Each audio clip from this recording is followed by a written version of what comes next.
take on learning styles debate is that there really isn't much of a debate anymore. I think that the science is pretty clear, particularly research coming out of neuroscience in particular, which pretty clearly and compellingly shows that the human brain doesn't work in such a sort of discriminated way that learning styles is something that should guide heavily what we do in the classroom or how we teach. But in fact, what neuroscience has made very, very clear is that we learn best by having a multitude of different experiences or sources of exposure to any piece of content, information or skill or practice.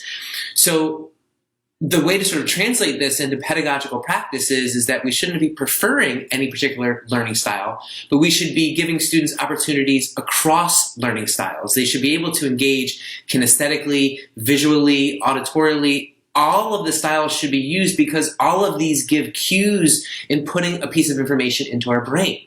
And the more different ways we put it in, the more easy it is to get that information out.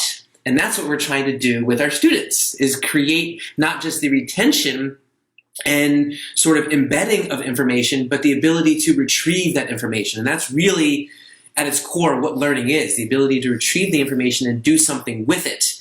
And if we get too bound by a learning style and say someone is a visual learner and only present things in pictures, then pictures become the only cue to retrieve information. And that's not the real world.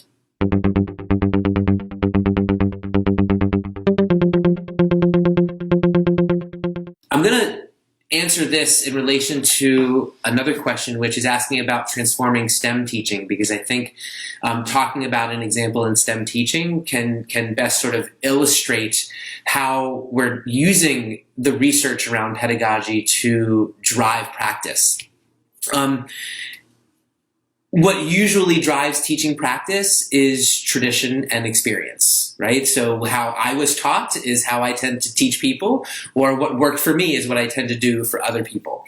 But when we look at evidence-based research, when we look at philosophies and approaches that are student-centered, what we realize is that there really is no sort of one prescriptive way to teach, and that students need a multitude of different experiences through which to learn something.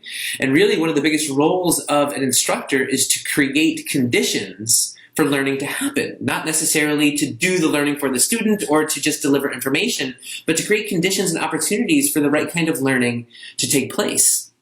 And one of the things we know from the science is that things like talking are really important for learning, right? It's one thing to listen to a lecture, no matter how engaging or interesting or revealing it might be.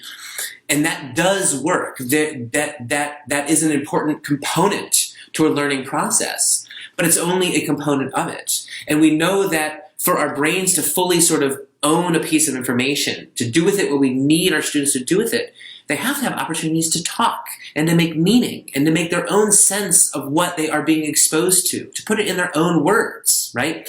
And this is exceedingly important, particularly in STEM education, which is, I think, a group of disciplines that has historically been very traditionally focused on a lecture approach, particularly in lower division courses. As you're beginning to get into the discipline, it's lecture, lecture, lecture. But what we know from the new research is that that actually might be the least helpful thing for getting students prepared for the disciplines in STEM. And that they need opportunities to talk, to reflect, to make sense, to make meaning, to hypothesize, to generate their own ideas and to test them and to see where they're wrong and to fail and understand what it is to persist through that failure and realize success. So this is really transforming the way we not only work with faculty, but particularly STEM faculty.